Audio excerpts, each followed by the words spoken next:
You wake up, grab your phone to turn off the alarm, and immediately start scrolling through videos. A few minutes later, you move to the tablet in the kitchen, then to the laptop on your desk, all while your smartwatch taps your wrist with notifications. When we work on a computer, surrounded by an array of different screens, we focus on a single task for just 40 seconds before switching to something else. If we have a chat application open, that time drops to 35 seconds. By the end of the day, you feel completely drained. It is incredibly easy to look at this exhaustion and conclude that your attention span is failing. But looking at the research, that diagnosis is actually backward. You haven't lost your ability to concentrate. Your brain is functioning exactly the way it was designed to. It's just being hijacked by a biological glitch.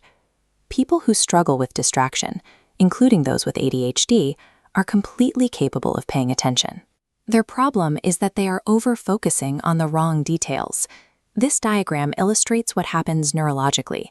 Every time you get a hit of dopamine from a social media feed or a new email, your visual and cognitive systems enter what neuroscientists call a soda straw view. Your brain locks on to a tiny, highly stimulating piece of information. Because you are intensely fixated on that one point, your brain completely drops the surrounding context. As your attention snaps violently from a text to a video to an alert, your brain skips over pieces of reality. Neuroscientists call this gap an attentional blink. Getting distracted is not a failure of willpower. It happens because your brain is overwhelmed by dopamine and is constantly blinking past the information you actually need to see. Trying to fix this by forcing yourself to concentrate harder does not work. To stop the attentional blinks, you have to temporarily starve the brain of stimulation. Your visual system actually has a secondary processing mode designed for exactly this. It is called panoramic vision or open monitoring. Instead of a narrow beam jumping erratically, open monitoring acts like a wide radar. It operates at a higher neural frame rate, mapping multiple streams of information at the same time without locking onto a single target. This panoramic neural circuit is like a dormant muscle. You can consciously train it to override the soda straw state and reduce reliance on dopamine hits. The most effective method to build that muscle requires zero technology and takes exactly 17 minutes a day. You sit quietly, close your eyes, and cut off all external visual input. You direct your attention completely inward, noticing the physical sensation of your breathing or the weight of your body against a chair. This practice is called interoception. By actively observing your internal physical state, you deny your mind the cheap external novelty it craves. When your thoughts drift, you simply pull them back to your breath. Published research indicates that even a single 17-minute session produces a significant, long-lasting reduction in the frequency of those attentional blinks. By focusing inward, you are recalibrating the mechanism that determines how much of the world you actually perceive. Your brain constantly reshapes its own physical structure based on your daily habits, a process known as neuroplasticity.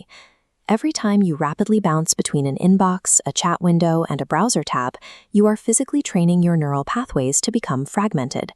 Sitting still and pulling your attention back to your breath for 17 minutes acts as concentrated resistance training. You build structural density in the exact regions of the brain responsible for sustained focus. A powerful attention span is not an inherent genetic gift. It is a biological adaptation created through these deliberate, repeated actions. Lowering your baseline stimulation allows the mind to enter a state of scatter focus. When you aren't tethered to a screen, your brain begins connecting isolated ideas, generating the kind of insights that stay hidden during high-stimulation multitasking. The physiological benefits extend even further. This practice creates a split-second pause between a stressful trigger and your reaction, giving you stronger emotional control. Over time, it actively offsets age-related cognitive decline. Right now, we navigate a digital environment deliberately engineered to hijack our dopamine receptors, keeping our cognitive processing in a state of chaotic, blinking loops. Reclaiming your focus starts by stepping away from the digital barrage for 17 minutes and letting your internal systems reset. By training your brain to see more clearly, you aren't just improving your productivity, you're changing the state of your life.